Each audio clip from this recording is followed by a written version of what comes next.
미국에 고유 관료 쭉 갔잖아요. 중국에 고유 관료 간 건 아니잖아요. 그럼 어떤 느낌을 받으세요? 일단 미국이 뭔가 급한 일이 있다라는 생각이 좀 들어요. 근데 유일하게 아예 대화가 진행이 안 되는 영역이 국방 영역이죠. 근데 미중 간의 전쟁은 러시아 우크라이나 전쟁과 차원이 다릅니다. 이건 제3차 세계대전입니다.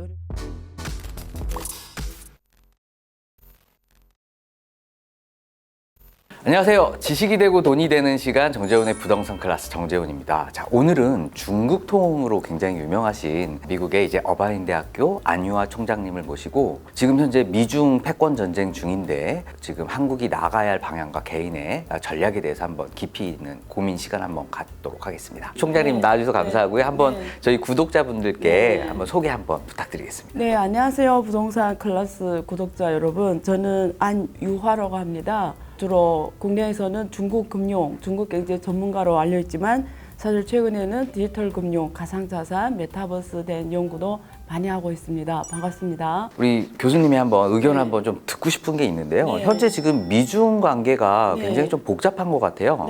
최근에는 뭐 정찰기 문제로 굉장히 2월달에. 문제가 좀 심각했었는데 지금 뭐 블링컨 국무장관이라든지 옐런 재무장관이라든지 지금 고위 관료들이 거의 다 갔죠. 지금 가고 있어요. 심지어 지금 키신저까지 지금 가가지고 국방장관을 지금 만난 걸로 알고 있는데 지금 현재 미중 간의 어떤 그 밑에 있는 기류에서 나오는 현상은 또 어떻게 진단을 좀 하시나요? 네, 제가 일단 답변을 드릴 건데 그 전에 그냥 궁금해서 먼저 여쭤보면 그냥 우리가 제3자 입장에서 미국에 고유 관료 쭉 갔잖아요. 중국에 고유 관료 간 건 아니잖아요. 그럼 어떤 느낌을 받으세요? 일단 그냥, 미국이 뭔가 급한 일이 있다라는 생각이 좀 들어요. 그렇죠. 처음에는 옐런이 갔을 때는 저는 부채한도 협상을 통해서 일단 국채를 좀 매입해달라는 의도로 가지 않았나 생각이 됐는데 근데 지금 이제는 키신저까지 갔단 말이죠. 그래서 이거는 지금 경제 문제뿐만이 아니고 어떤 국방 문제라든지 어떤 기저에 깔려있는 언론상에 나와 있지 않은 어떤 미묘한 문제가 있는 것 같아요.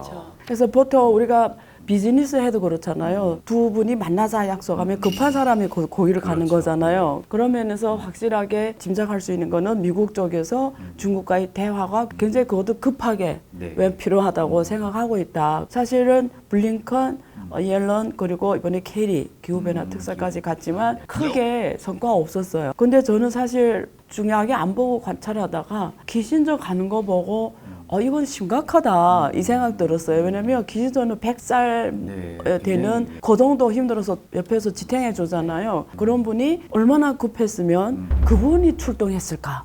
큰 문제 있구나. 그럼 어떤 문제일까를 또 다 짐작을 해야 되니까. 왜냐면 진짜 중요한 건 뉴스에 안 나오거든요.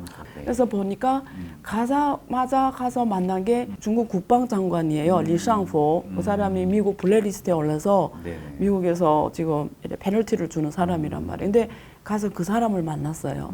그래서 제가 지금 보기에는 미국하고 중국은 사실 2018년에 무역전쟁 시작했잖아요. 트럼프 때 관세로 관세 때리는데 25%. 근데 사실은 지금까지 무역관계를 보면 2018년 비해서 조금은 줄어들었어요. 근데 사실은 2021년에는 역대 최고 무역 규모를 둘이 했어요. 지금은 조금 거기에 비해 줄어들었어요. 무슨 말이냐면 무역은 크게 관세를 때렸지만 막 우리 보기에 막 뛰어나게 크게 줄어들지는 않았어요. 그래서 경제는 그동안 계속 해왔다라는 거 얘기예요. 근데 유일하게 아예 대화가 진행이 안 되는 영역이 국방 영역이죠. 근데 국방 영역 대화를 안 하면 그냥 안 했지. 자기네 블랙리스트 때려놨으니까. 근데 이게 필요하니까 갔단 말이에요. 대화가. 그럼 왜 필요할까 보면 분명히 미국 쪽에서 보기에는 지금 이게 해결하지 않으면 안 될 엄청난 뭔가 위험 요소가 있어서 위험 관리 차원에서 가지 않았을까?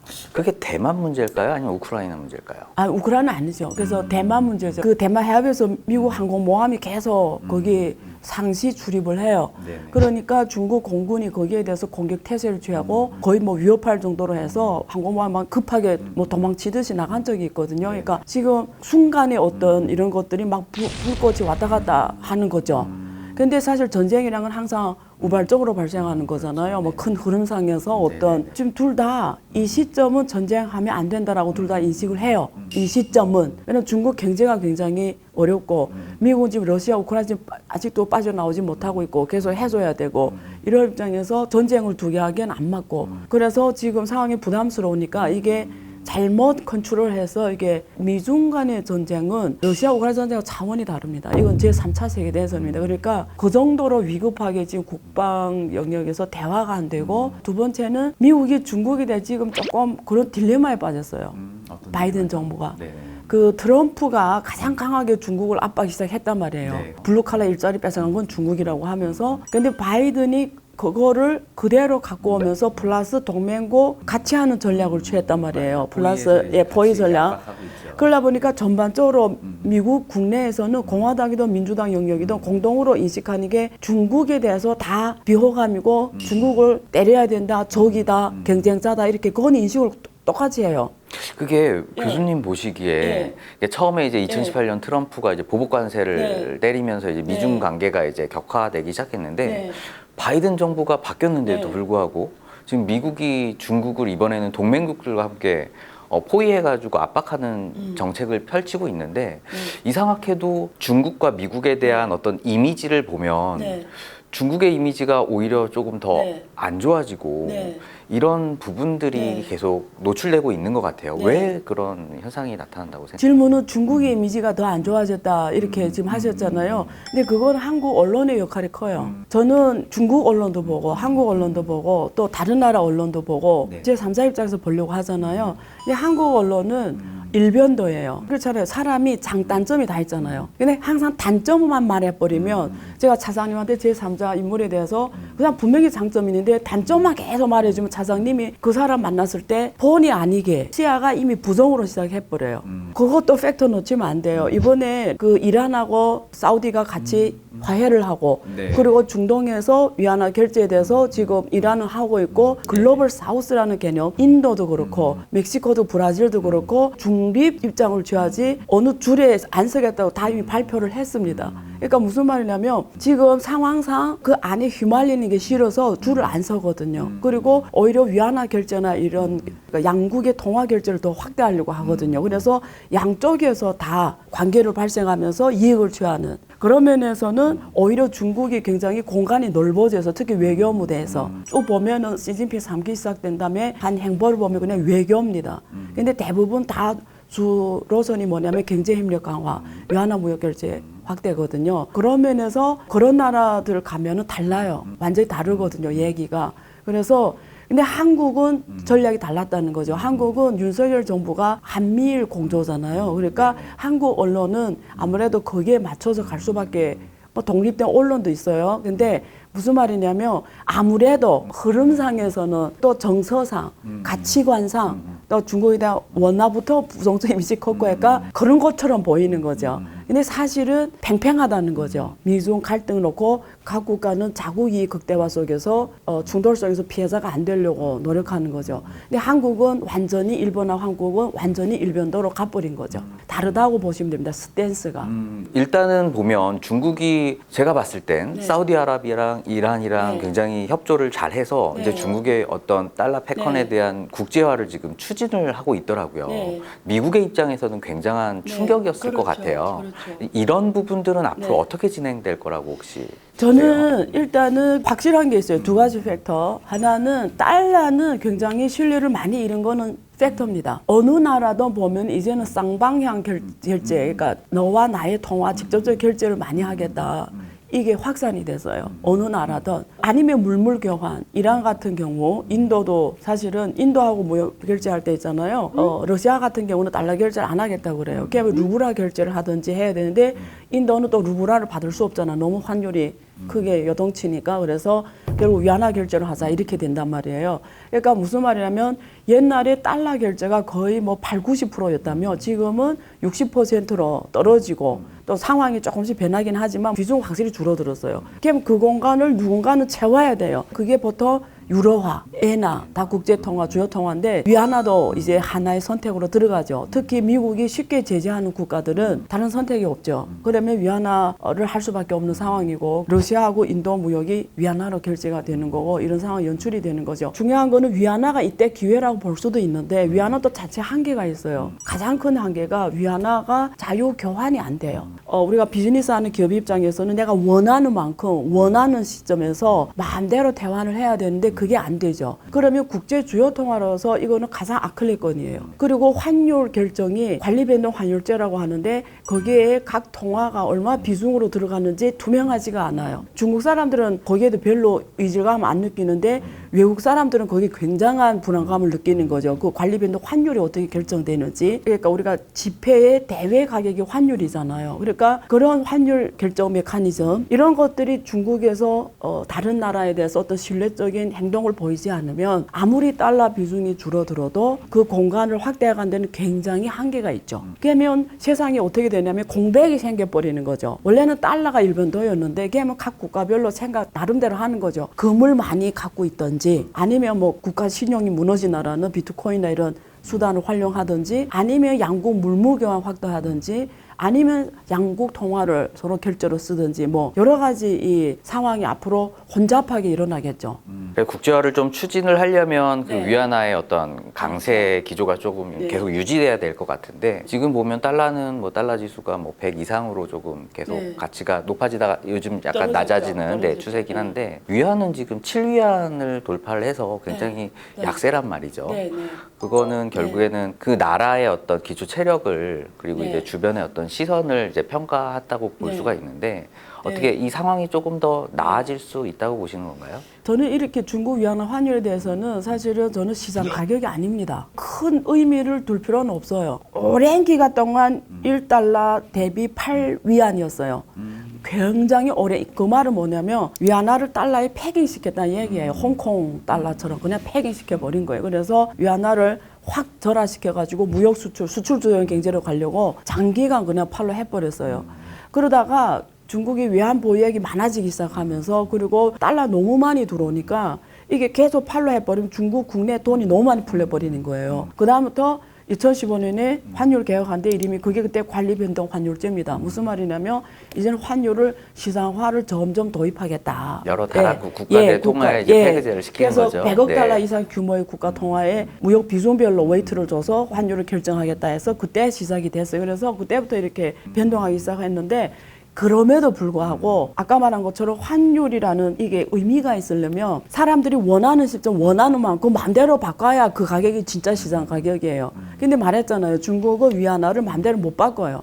위안관리국이 신청해서 원하는 시간에 또 바꾼다는 교장도 없어요. 그럼 지금의 환율은 결국엔 중국 정부의 어떤 의지라고 보시는 그렇죠. 거죠? 그렇죠. 그럼 중국 정부는 네. 지금 7위안 위를 원하나요? 아래를 원하나요? 강세를 원하나요? 아니면 좀 약세를 원하나요? 네, 중국 정부 당국 위안화 변동 환율 범위를 보면 제일 낮았던 게 제 기억으로는 6.1이라고 합시다. 제일 높았던 게 7.4였어요. 그래서 지금 7.4까지는 안 갔어요. 네. 무슨 말이냐면 중국 정부당 요 구간을 받아들일 수 있다고 받아들인다는 개념이 뭐냐면 기업들이 받아들일 수 있냐가 중요해요. 근데 중국은 지금 수출이 어려워요. 이번에 계속 1분기, 2분기 많이 났습니다. 네. 그러면 이때 위안화가 강세로 가주면 더 안 되겠죠, 수출이. 그런 면에서 지금 이 환율이 중국 경제 상황에 적절하다고 보는 거예요. 왜냐하면 중국 국내 수요가 지금 올라오지 않고 있잖아요. 국내 수요가 올라오지 않을 때는 해외 수요가 보완을 해줘야 돼요. 중국에서 생산한 물건이 월등히 값싸지 않으면 워낙 지금 중국에다 색안경 끼고 보고 안 하려고 하는데 월등히 싸면 달아지겠죠. 그러면서 통제 가능 그리고 필요한 적절한 이렇게 판단하기 때문에 지금 이러는 거죠. 아, 네, 알겠습니다. 네. 이제 네. 미중 간의 이제 네. 패권 전쟁 중에서 네. 지금 현재 변수로 조금 우리가 예측하기로는 내년 뭐 1월에 이제 네. 뭐 대만 총통 선거가 좀 있는데 네. 후보들이 지금 네. 미국에 이제 가려고 하는 지금 네. 움직임이 좀 있어요. 네. 이제 그걸 받아들였을 때 어떤 중국의 예. 입장이 예. 궁금하거든요. 예. 어떻게 조금 진행이 될 거라고 좀 보실까요? 대만은 민주주의 선거잖아요. 네. 결국 대만 국민들이 생각이 결국 누가 당선이 되냐를 결정한다고 저는 봐요. 저는 그게 미국이 결정한다고 보지는 않아요. 근데 그건 있죠. 미국에서 어떤 누가 서포터 해준 경우에는 선거 때 유리한 점은 있죠. 그런 면은 있어요. 그렇지만 결국은 국민이 투표를 해서 선거가 되기 때문에 우리가 체크해야 되는 거는 대만 국민들이 어떤 생각을 하냐가 중요한데 나뉘어졌어요. 국민당 쪽 사람들은 본토도 같은 중국이라고 보는 거예요. 근데 누가 이 중국을 차지했냐? 본토는 일단 내선 때문에 공산당이 차지하고 있고 그 대만은 지금 장개성 그 국민당이 차지하는 땅이라고 볼 뿐이지 이 둘은 같은 거라고 봐요. 이게 되게 중요합니다. 이건 한 나라라고 보는 거예요. 단지 단지 지금도 내전인 거죠. 정치적으로 이런 관계지만 사실은 한 집안이기 때문에 경제 관계를 계속 강화해야 된다라는 게 국민당의 노선이에요. 네. 근데 그 차이원 이쪽은 원래는 한 집안이었는데 너무 오랫동안 갈라지고 체제도 다 다르고 생각도 다 다르고 질서도 다 다르고 정치도 다 다르니까 이제는 대만이 독립으로 가야 된다. 이제는 지금 현재 집권당이 지금 현재 그렇게 독립의 입장이죠. 그렇게 생각하는 거죠. 남북한 문제도 그렇게 생각하잖아요. 어떤 사람도 이제 너무 오래 달리니까 통일보다도 이제는 각자가 이런 생각하는 사람이 있잖아요. 똑같은 거죠. 그래서 이렇게 미국에서 이렇게 많이 밀어주는 거죠. 그래서 뭐 지난번에 미국도 방문했잖아요. 근데 이번에 그 중국이 막 뭐 대만 수복에 나선다 이런 게 막 설이 돌았잖아요. 엄청 뭐 러시아 쪽에서 무슨 문건이 나왔다 어쨌다 하면서 그러니까 무슨 현상이 대만에서 이루어졌냐면 군대를 간단 말이에요. 근데 젊은이들이 전쟁 나면 목숨을 잃는 자체가 싫다고 군대 탈퇴 안 한다.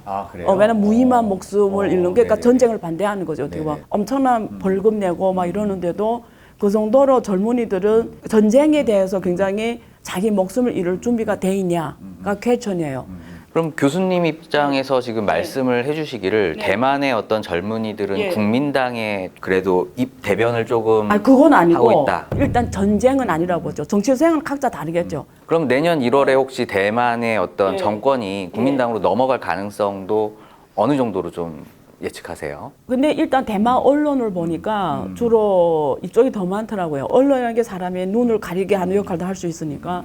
그런 면에서 언론은 오히려 이쪽이 더 유리한데 근데 봐야 되겠죠. 경제 상황이 중요할 것 같아요. 그리고 또 미중 간의 이 관계가 어떻게 또 가냐, 행방. 그럼 대만의 문제가 결국에 뭐 미중 간의 어떤 불씨의 씨앗이 또 될 수도 있을 것 같고 지금 또 최근에 우리나라 이제 윤석열 대통령께서 또 우크라이나를 또 방문을 하셨어요. 그렇죠. 이제 이 부분도 어떻게 보면 중국이 뭐 지금 러시아와 조금 긴밀한 관계에 있기 때문에 이 부분은 또 중국이 좀 어떻게 좀 평가하고 사실 중국은 뭐 윤석열 대통령의 우크라이나 이런 데 대해서 크게 그런 걸 두지 않아요. 그냥 우리나라의 주권이니까. 제가 사실 이 자리에서 확실하게 말씀드릴 수 있는 사항이 중국 사람들은 한국이 친미한 데 대해서 말이 안 해요.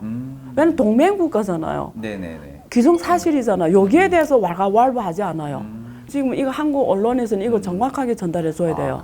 그렇죠. 저희가 언론을 이제 보다 보면 이제 한미일 어떤 공조가 이렇게 계속 강화되니까 중국이 좀 불편한 기색을 그래도. 근데 그래서 제가 네네. 말씀드릴 거고 한미일 강조를 말씀. 근데 문재인 정부 때는 우리가 그 삼불이라고 해야 되나? 그 중에 한중일 공조 불가 뭐 이런 내용이 있어요. 그러니까 그래서 문재인 정부 때는 정책 스탠스가 이렇게 미국하고 중국 사이에서 어떤 이런 걸 균형 역할을 하겠다고 어떤 그런 걸 스탠스를 명확히 안 했잖아요. 그러면서 중국과의 관계도 이렇게 사실 마음속으로는 어떤 생각할지라도 표면상으로 잘 관리 이렇게 하려고 했단 말이에요. 근데 윤석열 정부는 다른 거는 확실하게 정한 거죠, 노선을. 근데 노선을 정한 것까지 뭘 안 해요, 사실은. 친미 동맹이거나 중국은 거기에 대해 별로 그런 건 없어요. 단지 중국이 한국에 기대하는 건 이런 게 있어요. 너무 적이 되면 안 된다. 왜냐면 옆에 나라니까.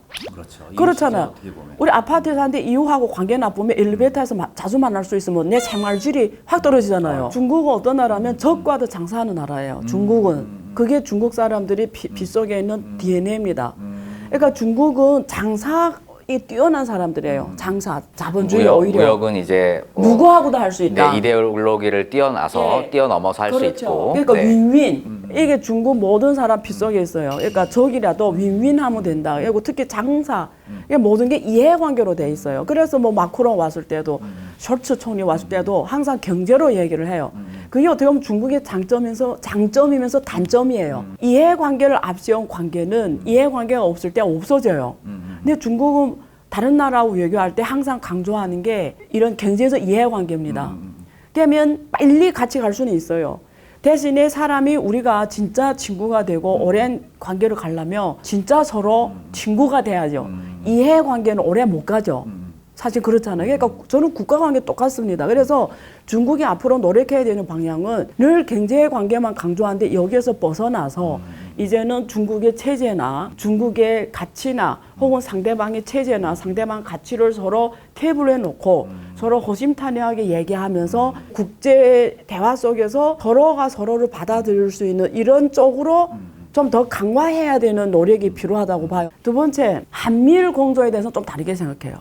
왜 그러냐면 그거는 군사적 동맹입니다. 지금 이번에 윤석열 정부 오면서 나토 있잖아요. 왜 러시아 우크라이나 전쟁 터졌냐면 나토가 동진을 한 거잖아요. 그게 시작이란 말. 약속을 깨고 네. 러시아는 돈은 이제는 코앞에 다른 적 같은 사람이 와 있는 건 받아들일 수 없었던 거죠. 똑같아요. 지금 나토가 동북아로 오고 있는 거죠.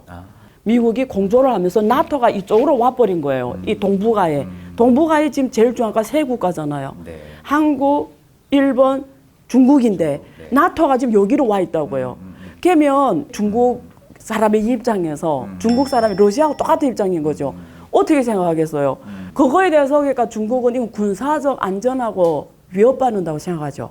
네. 그거는 다른 이슈인 거예요. 그러니까. 네. 예. 그럼 이제 결국에는 네. 중국의 입장에서는 네. 러시아가 이제 느꼈었던 예. 그런 위협처럼 뭐 나토의 동진처럼 그걸 이제 느끼는 거죠. 그런 위협을 네. 한미일 공조와 이제 그런 부분에 대해서 좀 위협을 느낄 수 있다라는 말씀이시죠? 그렇죠. 예. 그러면 지금 현재 한중 관계를 그러면 교수님이 보시기엔 점수로 만약에 표현을 한다. 예. 몇 점 정도 좀 주실 수 있으실 것 같으세요? 어쨌든 60점은 안 돼요. 근데 되게 조금 슬퍼요. 왜 슬프냐면 저는 2003년에 한국에 왔고요. 올해 9월 3일이면 20년입니다. 정확하게. 박근혜 정부 때 되게 좋았어요. 그 막 천안문에도 올랐잖아요. 원래 북한이 오를 자리에 박근혜 대통령이 올랐다면 당시 그 정도로 관계가 좋았다가 사드 딱 배치하면서 확 얼어들었잖아요. 그래서 후유증이 너무 컸어요. 근데 후유증이 양국 국민의 대립으로 가버렸어요. 국민의. 결국 그 사드라는 것도 한국에서 네. 보면 결국에는 북한하고의 어떤 대적 관계잖아요. 네, 휴전 네. 상황이니까. 네, 그래서 결국에는 북한의 어떤 미사일을 감지하기 위한 목적인데 네. 그게 이제 범위가 조금 넓다 보니까 네. 중국의 어떤 레이더망까지 그렇죠. 본다라는 네. 것 때문에 이제 중국이 굉장히 그렇죠. 민감하게 반응을 했어요. 그렇죠. 그래서 그렇죠. 그때 당시 한국 가수들 이제 다 예, 이제 맞아요. 못 가고. 맞아요. 근데 지금 현재 한국 가수들도 지금 굉장히 어렵다고 그래요. 이런 부분들이 결국에는 중국이 불편한 거를 결국 뭐 어떤 수출이라든지 이런 부분들로 통제를 하고 있거든요. 그래서 이런 것들이 이미지가 많이 안 좋은데 이런 방법들은 어떻게 그래서 네, 어떻게 생각하세요? 사드 때 중국 사람이 한국에 대한 반감이 커졌지만 그보다 더 심각한 거는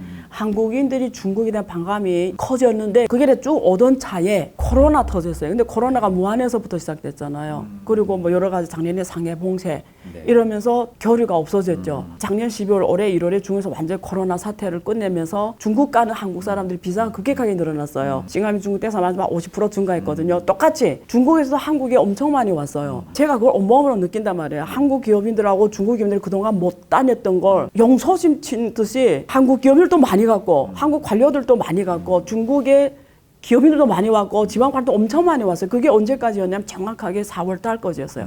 윤석열 대통령의 방미 전까지 그랬어요. 근데 딱 방미에 가서 인터뷰했잖아요. 워싱턴 포스트가 거기서 대만의 현 상황에 대한 뭐 어떤 그러면서 금랭 굉장히 안 좋은 상황이죠. 근데 제가 중국을 지금 7월만 지금 3번 갔다 왔거든요. 근데 제가 또 감동적인 건 있었어요. 중국의 상해에 있을 때 상해에 가면은 서울거리라고 있어요. 중국에는 다른 나라 거리는 없어요. 전 세계에서 서울거리라고 최대 도시 상해에 있다고요. 상하게. 그러면 무슨 거리냐 가보면 전체가 다 한국 문화고 한국 음식이에요. 근데 지금 그거 들었죠. 중국 소비가 안 좋다는 이야기 들었죠. 어디 가나 썰렁하고 별로 사람들 지갑을 안 꺼내는데 거기는 문전성시예요. 거기서 계속 BTS 노래 나오고 한국 걸그룹 노래 나오고 그다음에 모든 게 다 한국 문화예요. 딱 그 맹동거리를 복제하듯이 거기서 사람이 그냥 어마어마하게 많아요. 결국 사람들이 끝나면 거기 가는 게 결국 핫플레이스로 됐어요. 그 정도로 한국 문화를 좋아해요. 더 재밌는 건 두 번째, 우리가 미국 가도 그렇고 코리아타운에 가면 주로 코리아타운에서 먹는 사람들이 외국 사람이라기보다 대부분 교포들이 많잖아요. 여기는 음식 만드는 것도 한족이고 와서 앉아있는 게 한국 사람이었고 오리지널 본토 사람. 그것도 되게 특별한 거예요. 보통 그 나라 음식 그 민족이 먹지 그렇죠. 원래 안 먹거든요. 완전 한족들이 경영하고 한족들이 만들고 한족이 와서 소비해요. 그리고 굉장히 그 중국을 좀 이해를 좀 해줄 수 있는 말씀을 좀 해주셔가지고 결국에는 네. 중국과 한국이 친밀할 수 있는 그런 예. 어떤 기회가 문화적 토용이 네. 있는데 지금 현재는 예. 안타깝게도 예. 이제 어떤 어떤 정치적인 정치적인 이유로 이슈. 지금 예. 약간 조금 멀어져 있다 그렇죠. 이런 식으로 제가 좀 예. 이해를 좀 하면 되겠습니다. 자 그러면 결국에는 또 한국 경제에 대해서 또 네. 안 여쭤볼 수가 없을 네. 것 같아요. 지금 네. 현재 보면 대중 무역 적자가 굉장히 굉장히 심각하거든요. 맞습니다. 실은 작년 한 해만 놓고 맞아요. 보더라도 이미 적자가 이제 예. 시작이 됐고요. 예. 수개월째 지금 맞아요. 대중 적자가 맞아요. 지금 굉장히 지속되고 있어요. 네. 지금 봤을 때는 뭐 KDI 입장에서는 반도체를 기점으로 해서 뭔가 지금 또 맞아요. 회복의 기미가 보인다라고는 하고 있지만 중국과의 관계는 또 오히려 반도체 지금 동맹 맞아요. 간의 장비 반입도 지금 그렇죠. 힘든 상황이거든요. 이 부분은 좀 어떻게 맞아요. 조금 진행이 될 거라고 조금 예측을 하실까요? 일단 그 전에 미국 상황 설명드리면 미국의 반도체 협회에서 엄청 항의를 하고 있어요. 미국 정부에 우리 다 죽게 생겼다. 그리고 미국은 로비가 합법적으로 이루어지잖아요. 그래서 국회의원들 각자의 로비 조직을 대표하잖아요. 그래서 이긴 사람이 입법을 통과하는데 지금 확실한 거는 미국 반도체 협회에서 엄청난 항의를 하고 있다. 그걸 뭘 말하냐면 미국 반도체 기업들도 중국 시장 없이는 장기간 적자를 맞이해야 되고, 근데 반도체는 다른 사람하고 특징이 다른 게 제가 제 책에서도 썼지만 장기간 R&D를 해야 돼요. 근데 R&D가 뭐 돈을 이렇게 몇백억 넣는 문제 아니고 거의 매출의 10에 15% 이상을 해야 돼요. 계속. 그러면 매출의 10에 15%란 건 코스트란 얘기예요. 근데 그게 어떤 방대한 시장이 액세스 못하면 장기간 R&D를 못합니다. 근데 반도체는 전 세계 시장에서 수치가 왔다 갔다 하지만 40%에서 50%를 중국에서 소화를 해요. 앞으로 더 커질 거예요. 앞으로는 자율주행 자동차 세상이 오면 다 반도체예요, 사실은. 이번에 인텔이 공개적으로 선언했어요. 중국 우리는 앞으로 계속 하겠다. 중국에 대해 중국 방문까지 했잖아요. 지속적으로 중국에 대해 지원을 한다. 뭐 이런 의사표를 했어요, 인텔이. 왜 그랬겠어요? R&D를 뭐 계속 못하잖아요. 바로 도태입니다. 그래서 단기에는 미국이 우위인 것처럼 보이지만 만약에 이런 방대한 시장 액세스를 못 해주면 기업 입장에서는 몇 년 후면 어서 뒤떨어진다라는 거예요. 테슬라가 왜 중국 갔겠어요? 중국 공장이 없으면 테슬라는 지금 완전히 부도가 났어요. 적자. 근데 생산량을 맞춰주기 때문에 지금 완전 뭐 시가총액 1위까지 갔단 말이에요. 그러니까 무슨 말이냐면 경제 원리는 다른데 여기 정치 원리 들어오는 바람에 기업들의 입장에서는 비용이 확 커진 거예요. 그래서 미국은 협회가 나서서 공개적으로 정부를 설득하는 작업 들어간 거예요. 그럼 한국은 어떻게 해야 되냐? 한국은 두 가지 작업을 해야 돼요. 하나는 협회나 대기업이나 이런 뭐 조직이 적극적으로 한국 정부를 설득해야 되고요. 두 번째, 미국 정부도 설득해야 됩니다. 왜냐면 이게 한국 기업들의 운명이에요. 그러면서 동시에 중국과의 관계를 계속 개선하기, 한중 관계를 개선해가서 적극적으로 노력해줘야 돼요. 네, 예. 지금 이제 교수님 네. 의견으로는 네. 결국에는 정치가 경제의 발목을 잡는 네. 상황이기 때문에 네. 계속 의견을 개진해서 예. 무역은 최소한 네. 돌아갈 수 있게 만들어야 된다라는 말씀으로 네. 제가 좀 이해를 했습니다. 네. 근데 또 이제 정치인들은 아마 이런 생각도 할 것 같아요. 예. 왜냐하면 러시아가 우크라이나를 공격을 했잖아요. 지금 뭐 중국이 대만을 공격하는 이런 상황까지 고려를 하다 보면 네. 이거는 뭐 먹고 사는 문제가 아니고 네. 결국에는 생존의 문제와도 결부된다고 생각을 하는 것 같아요. 정치인들 네. 입장에서는. 네. 근데 이 부분까지 지금 네. 서로 감정의 골이 너무 네. 심한 상황인데 네. 이 부분을 좀 어떻게 앞으로 좀 헤쳐나갈 수 있을까요? 제가 원래 솔직하게 말하는 스타일인데 이런 얘기는 좀 하기가 불편해요. 왜냐면 제가 일단 군사 전문가도 아니고 또 제가 말하기에 뭐 사실이라고 검증할 수도 없고, 근데 제가 이런 질문을 통해 답으로 할게요. 더 정확한 표현은 중국 시진핑 정부가 대만 수복에 나서는 걸 지금 시진핑 주석이 원할까? 일단 이걸 먼저 생각해야 돼요. 두 번째, 거기 전쟁 나면 누가 이익을 제일 볼까? 그걸 또 생각해야 돼요. 네. 왜냐면 항상 이익을 보는 자가 이 일을 밀거든요. 중국 시진핑 정부가 이익일까? 미국이 이익일까? 이것도 생각해야 돼요. 질문이. 만약에 대만의 수복에 나섰을 때 미국이 만약에 참전을 가정한다면 이건 세계대전이거든요. 일본이 지금 다 준비 태세하고 있단 말이에요. 그 섬 주변을 다 이미 전쟁 태세로 만들어놨단 말이에요. 한국은 미군이 와 앉아있어요. 그럼 당연히 아태사령관이 여기를 다 하고 있잖아요. 다 전쟁 참여입니다. 그러면 세계대전입니다. 그러면 러시아, 저기 저 이란, 뭐 저 파키스탄 이런 핵 가까이 있는 나라들 어느 전선에 설 것 같아요. 그러면 둘 다 핵과 핵의 전쟁이에요. 결국은. 근데 그거 아세요? 미국은 동맹, 커뮤니티라는 개념을 써요. 중국이 항상 하는 말이 있어요. 우리는 동맹을 지창하지 않는다. 왜 그러냐면 앞에서 말한 것처럼 중국은 항상 장사 마인드이기 때문에 적하고도 협력할 수 있다고 생각해요. 그래서 중국은 항상 쓰는 게 cooperation이에요. 협력. 그거는 적과도 할 수 있다. 윈윈만 된다면. 항상 삼국지 보세요. 오늘이 저기 내일의 동지가 되고 이렇게 그게 삼국지의 본질이잖아요. 그래서 중국은 커뮤니티를 형성하지 않아요. 북한하고도 동맹이라는 얘기를 안 써요. 미국은 항상 동맹, 요 동맹 들어온 건 우리가 지켜주고 나머지는 다 죽인다라는 거잖아요. 근데 만약에 여기서 제3차 세계대전이 일어나면 불가피하게 전선이 나뉠 수밖에 없어요. 근데 이쪽 다 핵을 갖고 있어요. 심지어 북한까지. 근데 북한은 한국 옆에 있잖아요. 무슨 말이냐면 어차피 전쟁이랑 다 같이 멸망하는 거거든요. 그냥 그걸 누가 원할까? 중국이 대만 수보요 국지전으로 끝날 수 있는 일이냐? 국지전으로는 못 끝낸다는 말씀이시죠? 근데 네, 그래서 키신저가 간 거고. 예, 그래서 이번에 러시아 우크라이나 상황 봤더니 왜 미국 태도를 보세요. 군대를 안 파견해요. 그리고 처음에는 장거리 미사일도 안 줬어요. 러시아를 자극하는 게 싫은 거예요. 이 전선을 너무 높이는 게 미국은 부담스러운 거예요. 네. 그러니까 손해는 우크라이나만 보는 거예요. 교수님 입장에선 예, 예. 지금 젤렌스키가 예.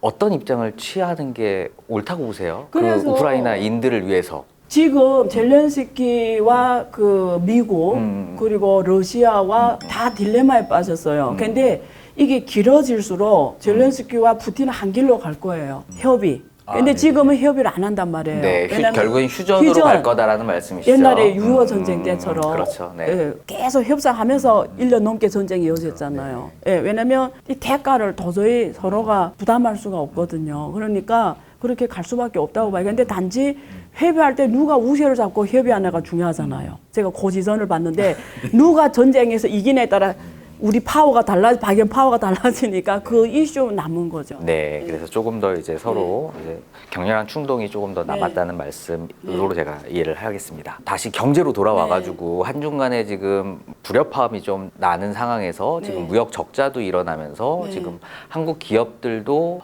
투자라든지 뭐 엑시트라든지 어떤 협력을 어떻게 해야 되는지에 대해서 굉장히 고민이 많을 것 같아요. 그렇죠.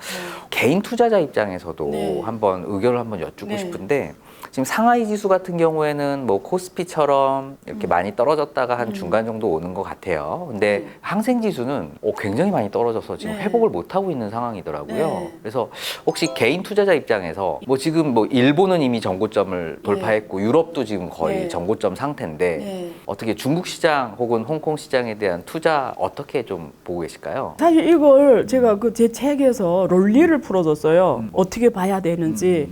되게 긴 얘기인데 제가 다 풀 수는 없고 하나만 설명드리면 중국 정부 입장에서 한번 문제를 생각해 볼게요. 중국 정부 입장에서 중국은 지금 부채가 심합니다. 부채가 심하다는 건 누구 부채가 심하다면 기업 일단 그다음에 지방정부 뭐 많이 들으셨겠지만 근데 중국은 경제가 어떻게 누가 데리고 이렇게 성장하냐면 지방정부가 대표 선수예요. 지방정부가 도시 플랫 회사를 만들어서 운영해서 대출해서 길 까고 뭐 인프라하고 뭐 여러 가지 투자를 해서 성장해 왔죠. 그게 지금 지금까지 고속 성장한 배경인데 지금 지방정부가 미래 10년을 이미 땡겨서 다 발전시켜 버렸어요. 그러니까 앞으로 10년 동안 그 대가를 치러야 되는 거예요. 부채를 이렇게 따는 언젠가는 갚아야 돼요.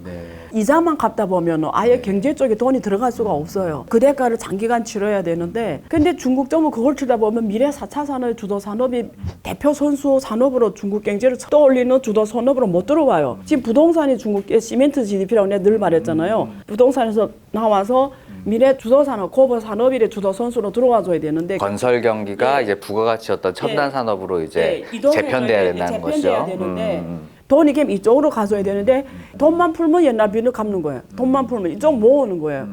그래서 중국 정부는 앉아 생각하겠죠. 이걸 어떻게 극복할까? 그래서 이번에 가봤더니 은행에서 지금 전반적인 방향이 뭐냐면 미래 산업 쪽은 예를 들면 AI라든지 배터리라든지 이런 미래 반도체라든지 이런 미래 산업 쪽이 대출하겠다면 무조건 해줘라. 이게 지금 방향이래요. 첨단 산업은. 예. 그래서 이런 쪽 기업들이 대출하는 게 되게 편하대요, 요즘에. 그 다음에 부동산 그 사이에 이렇게 무너지면 안 되니까. 왜냐면 이게 삐끗해서 경제가 경착륙 오니까 부동산은 또 무너지면 안 되니까 부동산 투자도 좀 많이 완화해서 빨리빨리 해줘라. 뭐 이런 스탠스래요. 근데 중국 정부에서 이 방법 말고 지금 생각하는 게 뭐냐면 반성을 하겠죠. 경제가 왜 이렇게 됐을까. 그래서 반성한 결과 항상 미국을 배웁니다. 중국 정부는. 미국 봤더니 미국은 금융이 경제에 들어가는 논리가 우리가 혈액순환이 몸을 도는 논리가 미국은 자본시장인 거예요. 돈이 자본시장을 통해서 기업에 들어가는 거예요. 그러면 자본시장을 통해 기업에 들어간다는 거는 리스크를 전 국민이 같이 분담한다는 거예요. 그게 또 주식회사의 또 원리죠. 그게 원리죠. 그러면 파산해도 이것처럼 지금 이게 옛날 빚을 떠안으면서 이래 갈 필요 없는 거예요. 파산하면 그냥 파산하고 주주가 위험을 떠안는 거예요. 바로 위험이 없어져 버리는 거예요. 그냥 끝나는 거예요.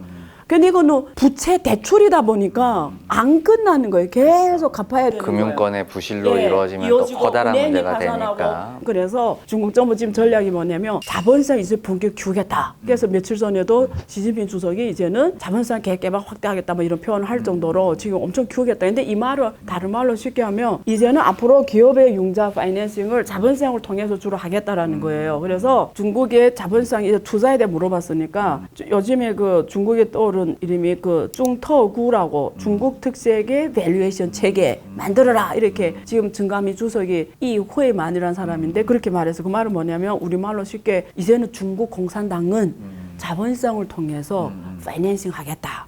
퍼가 너무 낮으면 씹어 먹을 거 퍼가 너무 5원밖에 못 먹잖아요.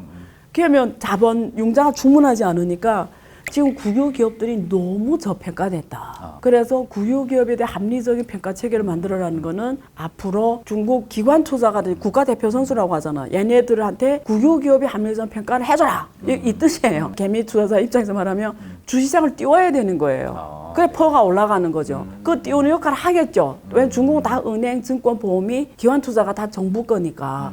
그래서 국유기업이 합리적인 밸류에이션을 만약에 해서 단기에는 기회도 있을 수 있어요. 근데 장기라는 건 우리가 보통 파이낸스에서 단기라는 1년 이내를 말하는데 그게 지금부터 한 3년 이 사이에는 저는 한 번의 기회가 온다고 봐요.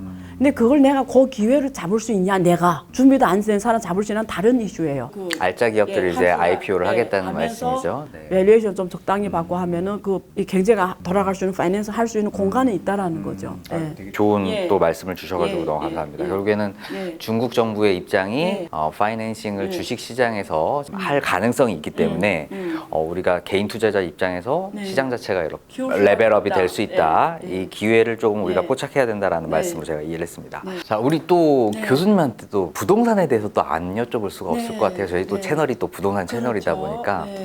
제 지인분 중에 이제 베이징에 또 일하시는 분이 네. 계신데 이제 한창 이제 부동산 경기가 좋을 때 그 베이징 외곽에 네. 아파트를 한 채 사셨대요. 아. 지금 많이 떨어졌지 않습니까? 그게 수준이 마이너스 80%라는 맞아요. 거예요. 저는 굉장히 충격적이었거든요. 이게 저는 거짓말이라고 생각을 했는데 네. 그게 진짜 맞는 얘기예요. 네. 그분이 저를 좀 주목했으면 네. 예, 그런 대가를 안 치렀을 텐데 아. 왜냐면 제가 2015년에 이거 다뤘어요. 중국 부동산 문제를 실제 북경도 가봤고 근데 이제 외곽이라는 두 글자 나온 순간 바로 알았어요. 북경 시내는 달라요. 근데 아, 일단 거기는 괜찮은데? 여기 말하면 경기도라고 하죠. 네네. 외곽은 적게 떨어져서 50%, 많이 떨어져서 80%, 위치에 따라 좀 달라요. 진짜군요. 예, 근데 회복이 안 됐어요. 근데 지금 중국은 부동산 결론적으로 말씀드리면 지금 미분양 아파트를 우리가 놓고 계산하면 미분양 아파트 면적에 매년 평균 분양했던 면적을 나누면 앞으로 이거 다 소화하려면 몇 년이 걸린 게 나오잖아요. 그게 지역마다 좀 다르지만 10년에서 16년입니다. 근데 북경은 달라요. 북경 상해, 광주, 선전 여긴 다릅니다. 요거는 예. 떨어지진 한국에 말하면 서울 강남과 똑같은 거예요. 떨어져도 아주 적고 근데 조금만 정책 풀리면 확 올라가고 근데 나머지 도시들은 이제 말한 것처럼 중국도 고령화가 급격하게 첫째 이루어지고 있고요. 두 번째 젊은이들이 요즘에 취직을 안 합니다. 한국에 말하면 오포 시대. 요즘에 전문 자녀라는 말이 나올 정도로 전문 자녀요? 네, 무슨 말이냐면 캥거루족인 거죠? 네, 부모 집에 들어가서 집안일을 해주고 아하. 부모한테서 월급 받는 거죠. 아이고. 그거 전문 자녀라는 표현 쓸 정도로 그만큼 이제 실업률이 예, 높다라는 높고 거겠죠. 또 어떤 건 자발적 실업인데 이게 너무 치열하고 힘들고 대도시가 지금 힘들고 이러니까 또 일자녀니까 네네. 그래서 그게 뭐야 원래 혼자 사면 집이 필요한데 부모 집에 들어가니까 안 필요할 거 아니에요. 또 그런 문제 그리고 고령화가 급격하게 일어나고 그리고 이미 그동안 가격이 너무 아파트 10년을 땡겨 먹었기 때문에 이미 그래서 지금 공실이 가장 높은 국가가 중국이 됐고 앞으로 투자용으로서의 가치를 보려면 굉장히 이제는 케이스 바이 케이스 사료로 됐다. 옛날에 그냥 아무데나 사도 돈 버는 시대였다면 지금 정말 여러분들이 이제 부동산 전문가가 돼야 되는 거예요. 알아야 되는 거예요. 어떤 부동산이 갈 수 있지. 결국 네. 중국도 지역 간 차별화가 엄청 커져. 양세가 펼쳐지고 엄청 있군요. 커져. 네, 자, 그럼 결국에는 주요 입지는 괜찮고 네. 외곽 쪽은 아직까지는 네. 굉장히 많이 떨어진 상태다라는 네. 거죠. 근데 제가 지인한테 그 얘기를 듣는 순간 이제 코로나 이후에 리오프닝을 이제 중국이 했잖아요. 네. 실은 전 세계가 기대를 좀 많이 엄청 크게 했었죠. 했죠. 근데 네. 결국에는 이렇게 부동산 시장이 죽으면 소비 자체가 못 살아날 것 같아요. 그렇죠. 네, 네. 지금 보면 헝다 그룹 같은 경우 맞아요. 네. 지금 파산설이 있지만 좀 그 수치를 보고 굉장히 놀랐는데 100조 적자가 났고 예, 위안화는 한 8천억 위안. 예. 지금 뭐 완다 그룹도 네. 지금 굉장히 위험한 맞아요. 상태다라고 지금 얘기를 맞아요. 듣고 있거든요. 예. 그러면 결국에 뭐 수익권에 있는 어떤 개발업체들이 예. 흔들릴 정도인데 예. 예. 이게 부동산 시장 어떻게 중국 시장 어떻게 좀 봐야 될까요? 극복할 수 있나요? 아니면 일단 중국의 중심에 부동산이 있어요. 한국도 좀 비슷한데 부동산이라는 게 가격이 계속 올라오다 보니까 네. 집을 안 산 사람이 거지가 돼버린 거예요. 그런 사람 있잖아요. 되게 이렇게 안정적으로 사는 사람은 내 빚을 지고 집 사면 얼마나 위험해. 그러면 돈을 차고 모아서 집을 살 생각해요. 이 사람 지금까지 집을 못 사요. 자산 가치가 더 빨리 빨리 오르니까 오르니까. 소득보다. 내가 은행에 저축해서 받는 이자나 그리고 내가 버는 월급, 중국 월급은 안 높아요. 한국보다 훨씬 싸요. 부교수도 그래봤자 한국 돈은 한 100만 원 받거든요. 월급을 안 쓰고 저축해봤자 결론은 뭐 지금까지 못 산다 해요. 베이징 렌트비가 200만 원, 300만 원 맞아요. 되더라고요. 한국보다 훨씬 비싸요. 그러니까 무슨 말이냐면 그런 사람 오히려 집을 못 사고 도시에서 밀려나게 됐고 과감하게 막 빚을 지고 집 사람들은 내는 이자보다 집이 올라가는 속도가 더 빠르기 때문에 짧은 시간에 집을 샀을 뿐만 아니라 근데 한 번만 팠다 살아서 다시 하면은 완전 재무적 자유를 실현했단 말이에요. 그러니까 이게 주변에 한 사람 그런 게 있으면 사람에게 이렇게 동조시로 쫙 따라가다 보니까 부동산이 그냥 지금까지 고고행진했던 거예요. 사실 2015년까지. 기업이라는 게 어떻게 돼? 기업은 자체 산업이 있잖아요. 자기 업계 비중에서 마진율은 계속 떨어져요. 왜냐면 중국 노동 가격이 계속 올라갔으니까. 여러 가지 비용 계속 올라가니까. 그러니까 원래 자기 하던 전통 산업에서는 마진율이 떨어지니까 돈 벌기 옛날에 어려운데 옆에 보니까 부동산도 엄청 보니까 건설로 이제 기업들이 원래 제조업에 계속 재투자가 돼야 되는데 그 돈들이 건설 쪽으로 나오군요. 부동산에 갚버린 거지. 그러니까 전체 상장 기업의 이익을 우리가 또 분석해봤더니 부동산이 10.46%, 은행이 40. 몇 프로를 갖고 와. 합해 50% 넘어가고. 모든 산업이 그다음 나머지를 갖고 간 거예요. 상하계수를 계산해봤더니 모든 산업이 부동산의 상하계수가 다 0.4, 0.6 굉장히 높은 거죠. 그러니까 중국 경제 정체가 이게 부동산에 묶여있게 된 거예요. 돈만 풀면 부동산에 가는 거예요. 불면. 그래서 중국 국민의 이 삶의 질, 삶의 혜택 모든 게 다 부동산에 엮여 있게 된 거예요. 그러니까 부동산이 지금 쫙 죽으니까 그 나라가 지금 난리 난 거예요. 왜냐면 사람들 소비가 쫙 줄어드니까 그렇죠. 원래 100만 원 들어오던 게 10만 원밖에 안 들어 사람 돈 쓰겠어요, 안 쓰겠어요? 안 쓰는 거예요. 체감이 엄청 체감이 엄청 커지는 거죠. 그 중국도 빨리 이제 회복이 조금 돼야 될 것 같다라는 좀 생각이 좀 듭니다. 그 지금 현재 글로벌 자금이 탈중국화가 된다라는 어떤 뭐 차이나 런이라는 얘기도 있지만 또 한편으로는 뭐 중국 시장 자체 무시 못하기 때문에 차이나 러시가 이제 여전히 이루어질 거다라는 두 개의 의견이 좀 팽팽한 것 같아요. 맞아요. 교수님 보시기에는 어떻게 런일까요, 러시일까요? 그 제가 정확하게 이건 설명드릴 수가 있어요. 그러니까 올해를 빼고 말씀드리면 원래는 2018년에 미중 갈등 터지고 바이든이 올라오면서 동맹국 내세워서 중국 보위 전략 그리고 탈중국화 뭐 이런 아메리카 퍼스트 이러면서 중국에 진출한 미국 기업들이 쟤네끼리 만든 협의회가 있어요. 주중 미국 기업 협의회가 있어요. 거기서 설문조사를 했어. 얘네 탈중국 하겠냐 할 때 그때 거의 안 하겠다는 게 대답이 있어요. 한 10% 정도는 하겠다. 근데 대부분 안 하겠다는 게 줄이었어요. 그때 탈중국은 있긴 있었어요. 일본, 한국 기업도 있고. 근데 왜 했냐면 중국에서 경쟁력이 없는 거예요. 할 수가 없었던 거예요. 이제는. 그런 게 그건 중국 기업도 탈중국해요. 심지어 중국 기업도 나가요. 그 영역에서는. 왜냐면 이미 마진이 너무 아까 말한 것처럼 계속 줄어드니까. 노동의 이제 가치가 계속 못 담당하니까 올라가다 동남아를 다 갔어요. 그래서 어쨌든 일반 이 미중 갈등 영향 크게 안 받았어요. 근데 작년별로 변했어요. 왜 그러냐면 작년에 상해 봉쇄를 했어요. 아, 그렇죠. 네네. 그리고 다시 조사를 했는데 마음이 변했어요. 이제는 하겠다고. 그러니까 상해 봉쇄가 중국에 엄청난 이미지 타격 줬어요. 원래 상해 봉쇄만 없어도 이게 미중 갈등에 기업들이 영향 안 받았어. 중국에서 엄청난 그 이익을 보니까 갈 생각 없었어요. 그리고 한 번 옮긴다라는 게 어마어마한 비용이고 또 중국 대체국가 찾기도 거의 없어요, 솔직히. 힘들잖아요. 그래서 안 가려고 했는데 딱 봉쇄하는 걸 보고 다 쇼킹 온 거예요. 야, 이거는 플랜 B가 있어야 되겠구나. 그래서 사실은 상당 부분 중국 글로벌 진출한 500대 글로벌 기업들이 다른 데다 걔도 모르니까 만들어 놓자. 이렇게 변해서 지금 동남아 뭐 전 세계를 돌면서 플랜 B 지역을 찾는 거죠. 그런 거는 있습니다. 네. 지금 현재 상황이 예. 아예 탈출이라고 보진 예. 않고 어떤 네. 다변화 측면에서의 뭔가 리스크 분산 분산을 측면에서 하고 있다라고 그 지금 생각으로 하시는 간 거는 거죠? 확실하고요. 근데 아까 러시를 얘기했잖아요. 근데 그것도 그래요. 상해 보세 이전까지 아까 기업들은 나갔는데 반대로 FDI 투자는 2021년까지 계속 눌렀어요. 외국인 외국 직접 직접 투자. 투자가 이렇게. 네. 근데 들어오는 산업이 변했어요.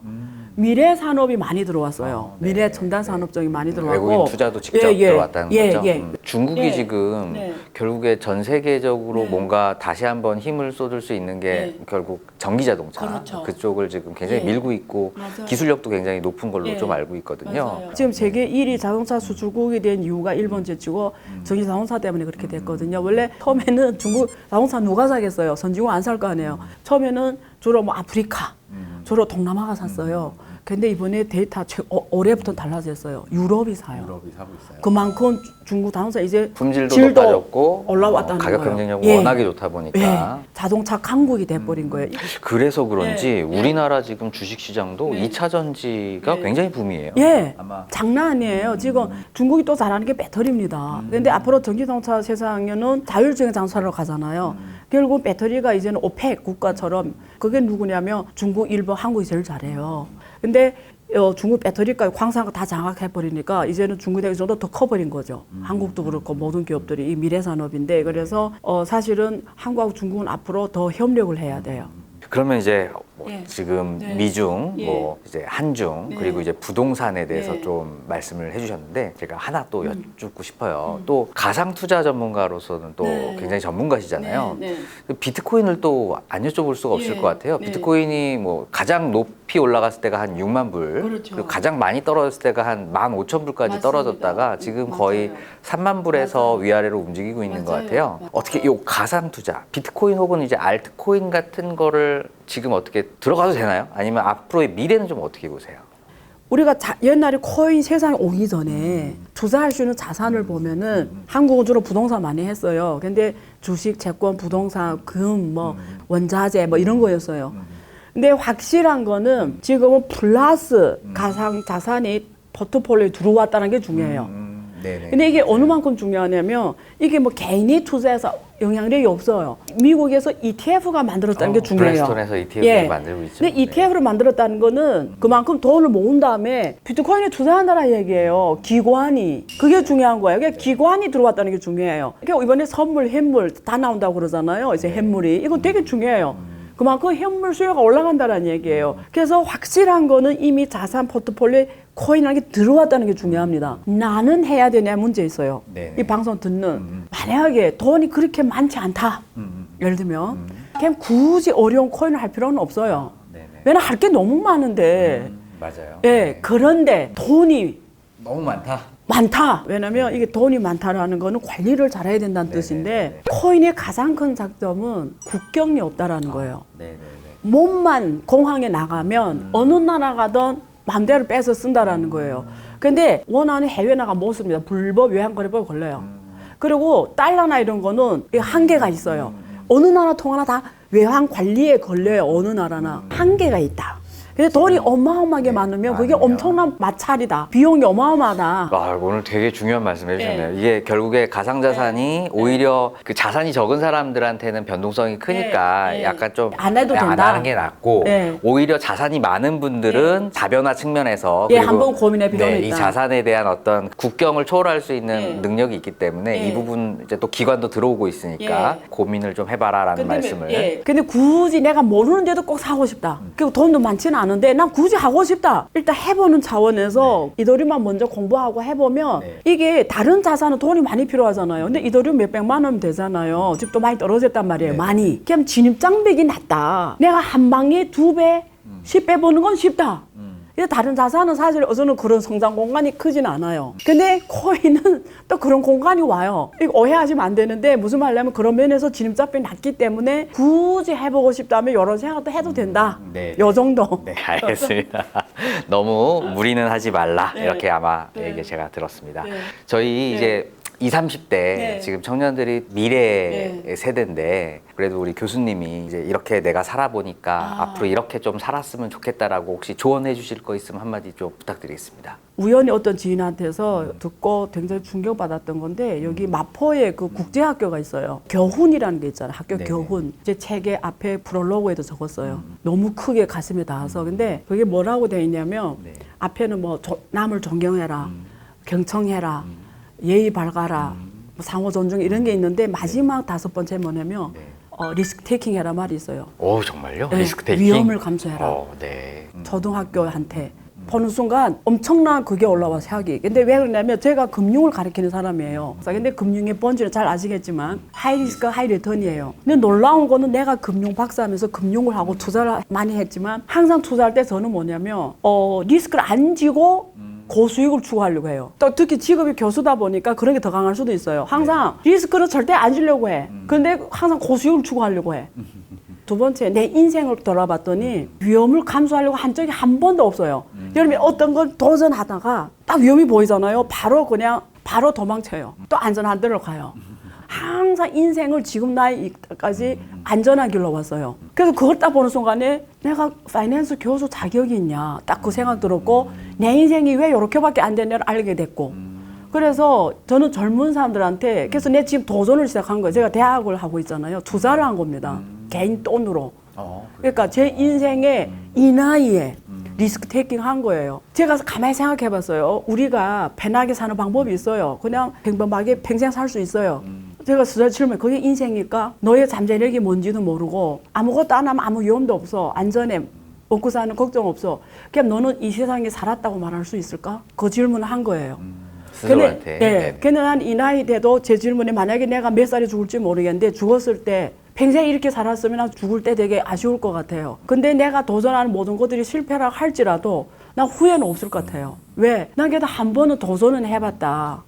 근데 나는 그게 인생이라고 봐요. 만약에 지금 20대로 돌아가면 모든 리스크 테이킹 다 할 거예요. 왜?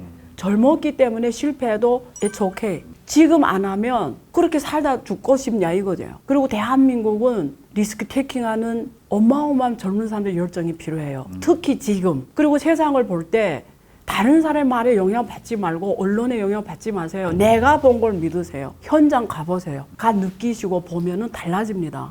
세상을 많이 보세요. 한국을 벗어나세요. 글로벌 네. 그리고 이제 리스크 테이킹 네. 이렇게 하라는 말씀으로 저희 조언을 좀 주셨습니다. 네. 아유, 오늘 이렇게 긴 시간 네. 이렇게 또 경제 그리고 네. 또 문화 여러 관계에 대해서 또 말씀해 주셔서 너무 감사드리고요. 네. 다음에도 또 한번 네. 또 모시겠습니다. 네, 감사합니다. 네.